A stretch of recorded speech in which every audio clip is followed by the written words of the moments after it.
Ibinida at pinagpapasalamat ni Kapitan Larry Ponce ng Barangay Mataas na Kahoy, bayan ng General Natividad na nasa kanilang barangay na at nagamit na agad ng kanyang mga kabarangay ang ipinagkaloob na ambulansya ni Governor Aurelio Oy Umali mula sa pamahalaang panlalawigan ng Nueva Ecija.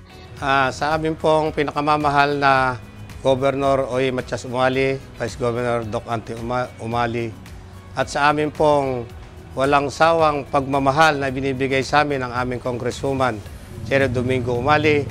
Ang kanila pong ipinangako dito sa Barangay Mataas na Kahoy na ambulansya ay nandito na po sa ating Barangay Hall.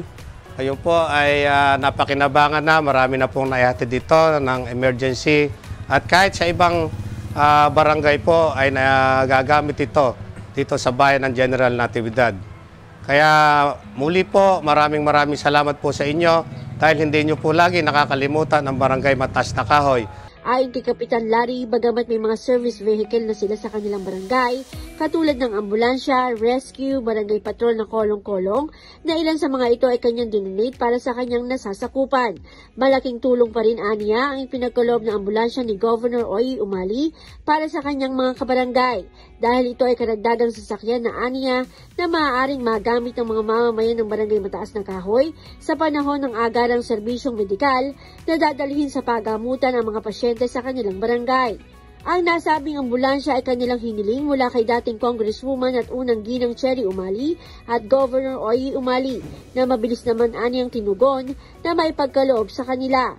Dagdag pa ni Ponce na bukas anumang oras ang kanilang tanggapan para sa mga mamamayan ng Mataas na Kahoy at iba pang kalapit barangay na nangangailangan ng serbisyo ng nasabing ambulansya. Ito po ay gumawa kami na isang resolution dahil pinaka-importante nga po dito sa amin ay ang ambulansya. Kaya nga ay bumili na po kami ng ambulansya namin na ngayon po ay nagagamit na. So kailangan po namin ng 2 ambulansya dahil pagka may tinakbo pong isa na emergency, ay meron pa po kaming naka-standby na isang ambulansya para kung sakali po na 2 ang mga ilangan ay matutugunan po namin. At meron pa po kaming isa, ang aming bagong rescue din dito sa barangay para po sa kapapakinabangan ng ambulansyang ito. At ganoon din po para ma-spread natin sa tulong.